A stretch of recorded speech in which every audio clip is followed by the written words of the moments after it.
friends.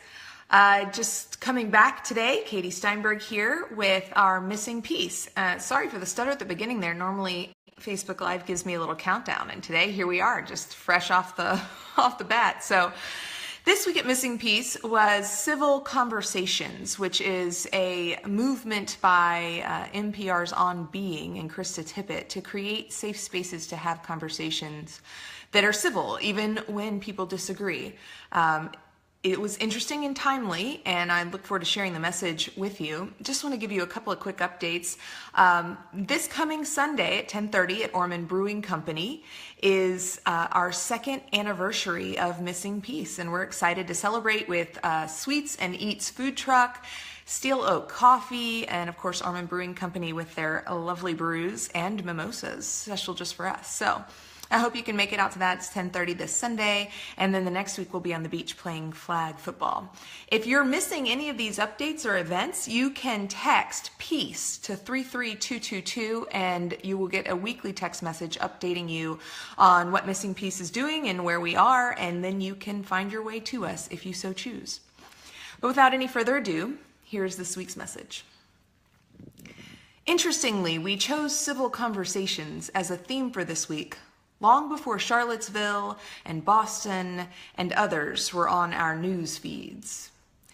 It was chosen because there are tensions rising in our country between races, between political parties, between police and African Americans, between religions, and somehow government and religion.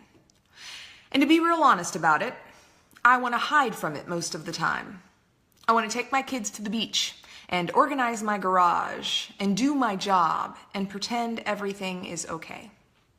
Or at least not as bad as this side or that side is making it out to be.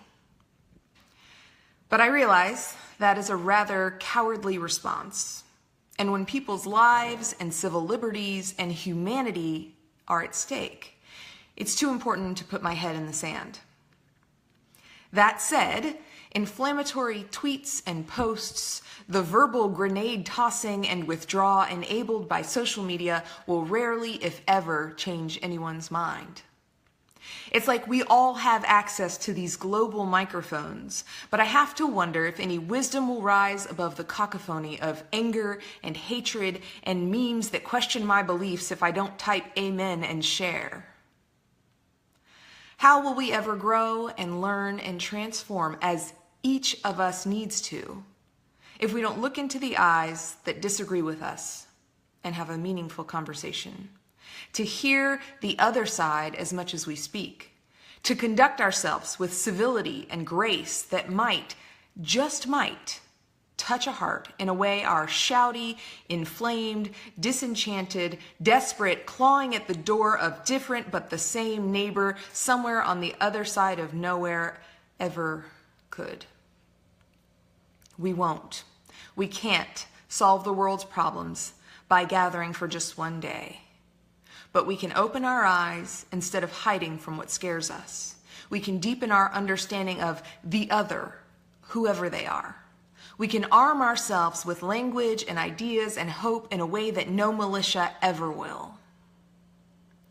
Our problems, this country's problems, are not new problems. Every time there's a powerful, dominant regime, this happens. Fear creeps in that maybe we are slipping, that our grip on the controls might not be as strong as we thought, and more fearsome people are put in power to protect us. And fingers are pointed at anyone we can call enemy, so we have somewhere and someone to put our fear upon and can pretend that we are safe because we know who the bad guys are. But it never works. Because when fear takes hold, society unravels. When we are more focused on shoring up our walls or protecting our bounty or defending our spot on the global or national or societal totem, we forget to care about each other. We can't think of anything else but taking care of number one. We become paranoid and hopeless and desperate, and it's nearly inevitable when you've forgotten what your religion or your family or your country stood for in the first place. And maybe, just maybe, a small band of hopeful people coming to the table talking through who we want to be with grace and compassion and selflessness that we pledge to hold one another accountable to, can, in fact, make a difference. Because just like our history warns us of the downfall that comes when fear drives, it also reminds us to never doubt that a small group of thoughtful, committed citizens can change the world. Indeed, it's the only thing that ever has. Amen. After that, we had a conversation with the folks who were present and got a little uncomfortable. We talked about our differing viewpoints on race and history and culture.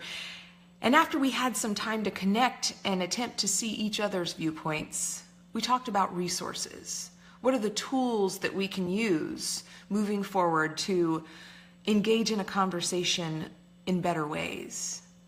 I have that list of tools and I'm happy to share them with you. If you would like to comment below or send me a private message, I'm happy to share those with you.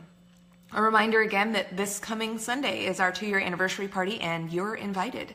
And also the week after that, we'll be together doing flag football on the beach at the Neptune Approach. If you want to know more about Missing Peace, please follow us on Facebook, Instagram, or YouTube, or text PEACE to 33222, and we'll stay in touch. Until then, grace and peace.